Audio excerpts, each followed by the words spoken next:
ও বন্দনা, বন্দনা লো। বাবা অনেকদিন পরে এলে তোর বাড়িতে। বস, তুই অনেকদিন পরে এসছু তো বাবা। কি খাবো বু, খাওয়া, অল্প একটু বিয়ার খাওয়াস। হ্যাঁ রে, তা তুই বাপের বাড়ি যাস টাস? তুই অনেকদিন আগে গেছু না? আমি সে অনেকদিন আগে গেছি রে ভাই। আর এখন যাইনি, আর অনেকটা গ্রামের দিকে না।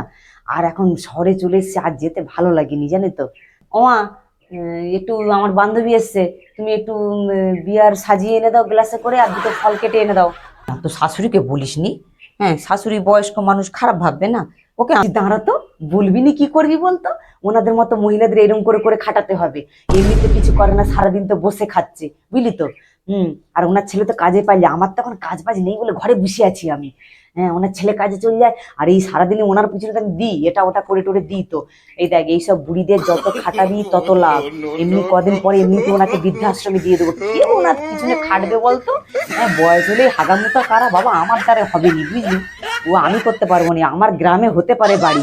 এখন শহরে এসে শহরের চাল, আমি শহরের জল খেয়ে নিয়েছি। ও সব বুড়িদের পিছনে খাটতে মারতে পারবো না।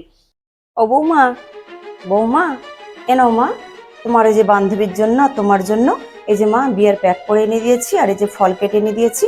তোমরা দুজনে বসে খাওয়ার গল্প গুজব করো, হ্যাঁ। এনাও রাখবো এখানে, আমি টেবিলে রাখি। হ্যাঁ, খাও, তোমরা দুজনে বসে গল্প করো, খাও। যাই মা, রেখে দিলাম, হ্যাঁ, তোমরা খাও, আমি আসছি। নে বন্দনা, ধর ধর ধর ধর, খেলে খেলে ঝপ করে খেলে। খাই দে রে ভাই। ভাই অনেকদিন পর খাচ্ছি বুঝলু, যেন খুব ঝাঁঝ লাগছে। হুম। আর আমি তখন খাইনি, খাওয়া বন্ধ করে দিচ্ছি তো। আর ভালো লাগে না, শরীর টানেনি তো। গেলাম রে, আবার সামনের সপ্তাহে আসবো, ঠিক আছে?